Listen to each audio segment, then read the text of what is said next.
Bonjour à vous. Je vais vous parler aujourd'hui d'une personne que j'ai accompagnée en séance pour une problématique de douleur au niveau du genou.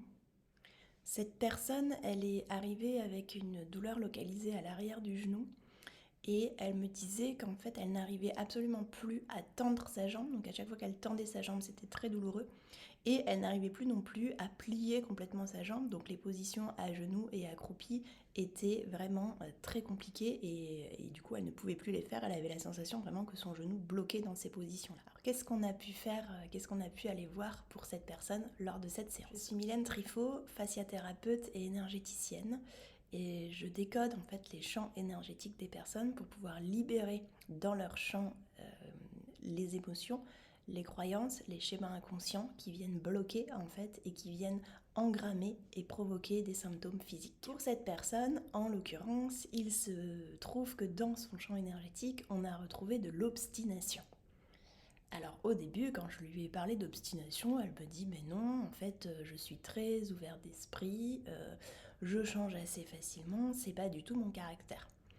Et en général, quand je retrouve comme ça un décalage entre ce que je sens dans le champ énergétique et ce que la personne me dit, c'est qu'il y a des voiles en fait sur la conscience, et simplement que le schéma est inconscient, qu'il n'est pas à la portée de la personne actuellement. Et c'est tout à fait possible et tout à fait entendable.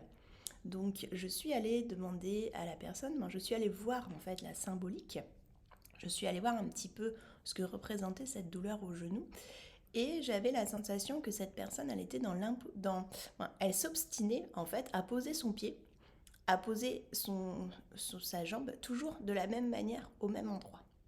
Et on me montrait qu'en fait, elle posait ce pied toujours à ce moment-là, alors que il y avait plein de manières de le poser différemment. On pouvait le poser vers la gauche, vers la droite, en avant, en arrière, sur les côtés, voilà. On pouvait faire plein de choses. Et qu'en fait, cette personne, elle s'obstinait à faire toujours de la même manière. J'ai expliqué ça à la personne et je lui ai aussi demandé si dans sa manière d'être, dans sa manière de faire, elle n'avait pas une vision un petit peu restreinte des choses, si elle ne faisait pas toujours les choses de la même manière, si ça ne la rassurait pas de faire toujours les choses de la même manière. Et là, quand je lui ai parlé de ça, elle a commencé à s'y retrouver et à me dire ah oui en fait, et du coup à m'expliquer des choses de sa vie, et hop, petit à petit en fait les mots M-O-T-S sont venus un petit peu décoder son champ énergétique. D'elle-même, en fait, elle a pris conscience de ce que voulait dire l'obstination. Elle l'entendait pas du tout de cette manière-là au départ, et puis petit à petit, en fait, on a réussi comme ça à corréler les événements de sa vie à cette thématique, en fait, de départ. Et on a vu et observé qu'en fait, il y avait une palette très large de possibilités dans les événements, dans ce qu'on vit, et qu'elle, en fait, elle n'utilisait que cette partie-là, un petit peu comme un goulot d'étranglement, elle n'utilisait que cette partie. Et du coup, dans son genou, qu'est-ce qu'on a retrouvé? Eh bien, on a retrouvé un genou qui, lui, ne pliait que sur cette partie-là. Et donc, le tendre en entier ou le plier complètement, bah, du coup, ça devenait compliqué. Donc là, on a bien la corrélation entre comment elle vit sa vie et comment, en fait, à ce moment-là, son corps vient lui parler et vient lui dire « Regarde, en fait, tu ne peux plus utiliser ta jambe de manière complète parce que dans ta vie, tu n'utilises pas toutes les possibilités qui s'ouvrent à toi. » Et dans ce cas-là, ça vient toucher l'articulation du genou et le genou vient bien nous dire tu ne peux plus plier en entier et tu ne peux plus tendre en entier. Donc observe l'amplitude que tu perds, observe ce que tu perds en fait dans ta vie en termes d'ouverture d'esprit. L'articulation du genou, donc c'est l'articulation du milieu de la jambe. Alors qu'est-ce qu'elle vient nous montrer? Déjà dans je, nous, on entend je et nous. Donc c'est bien souvent des personnes qui ont des difficultés de positionnement dans le nous et dans le je. Donc comment elles se considèrent elles, comment elles se portent attention à elles-mêmes par rapport à leur environnement, par rapport aux autres. Comme on l'a vu tout à l'heure, le genou, c'est l'articulation de la jambe qui nous permet de plier notre jambe. Donc on retrouve ce mot plier en fait, qui est un petit peu comment on peut...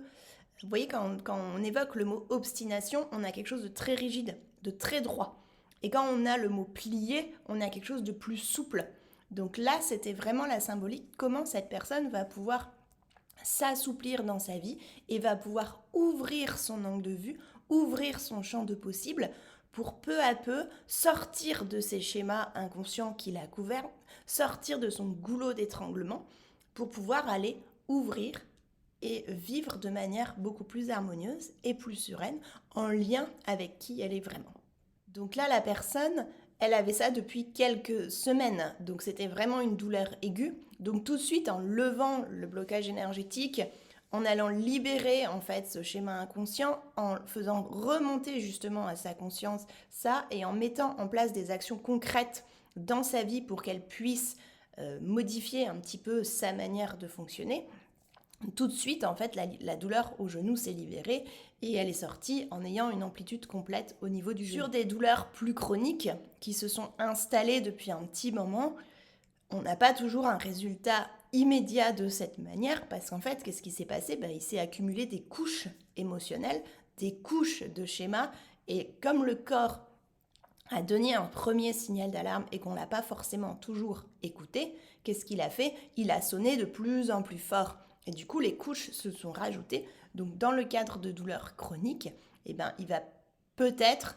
devoir aller lever plusieurs schémas, aller enlever plusieurs couches avant de pouvoir avoir une amélioration dans les symptômes physiques eux-mêmes. Si vous aussi, vous voulez aller faire le lien entre vos douleurs et vos émotions, entre vos douleurs et vos schémas, en allant travailler vraiment sur la racine, en allant travailler sur le pourquoi en fait cette douleur est apparue, quel signal elle vient me donner, je vous invite à aller directement sur mon site internet milentrifo.com. À bientôt!